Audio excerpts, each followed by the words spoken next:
4 young men in search of a hiding place in forests of the high Sierras. In the back of their truck, the body of a teenager.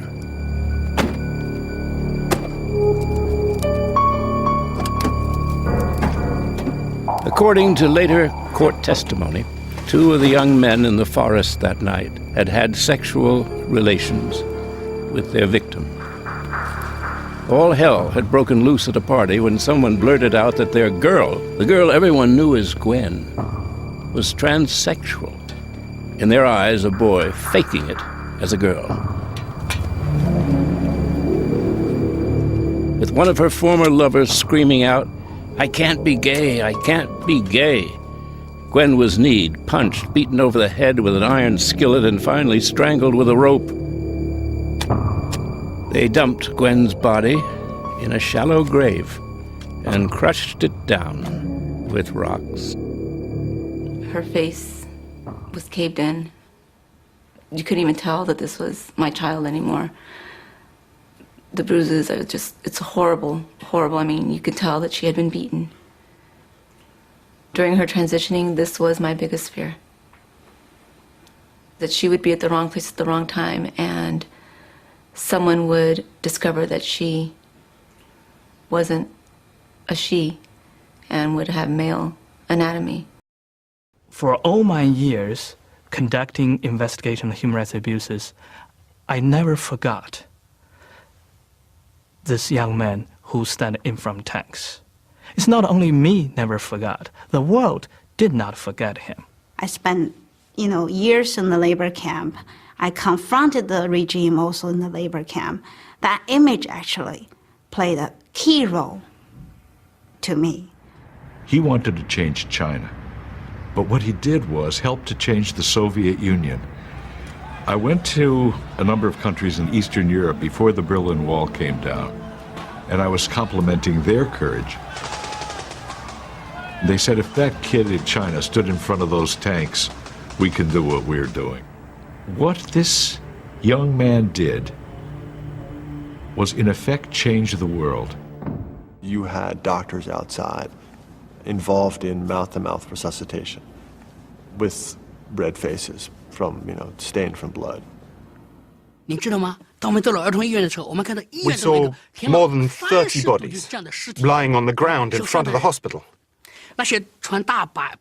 All the doctors were in a state of shock, completely lost. I visited 3 hospitals very close to the Mushidi area, and we were in total shock because of the large numbers of people wounded being brought to these facilities, most of them being brought on bicycle-pulled carts, and all around us we could hear gunfire. We went into the hospital through the back entrance where the staff goes. There was a smell. My friend said, "Do you smell that?" And I said, "I smell something sweet." And she said, "That's death. That's what you're smelling." People started to scream at us, "Pai Dian Shi, Pai Dian Shi. Take pictures, take video. Tell the world what's going on. They're killing innocent people."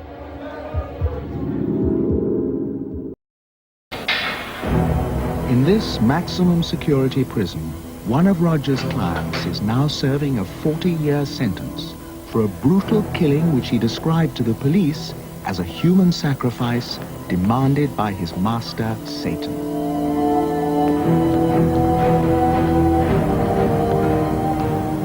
David Trevillo, alias Damien, Dana, Demon Dan, 23 years old, self-styled devil's disciple. It was our first opportunity to learn about Satan from someone who claims a total commitment to him. You're a Satanist. What does that mean? My beliefs are in power, darkness, having control. Evil makes me feel alive, and when I pray and meditate and think about evil, that's the only thing that really rekindles my inner fires. Damien first sought the protection of Satan when he was 12 years old, a throwaway, surviving on the streets as a child prostitute and petty thief. When he was 20, this run-down motel became home.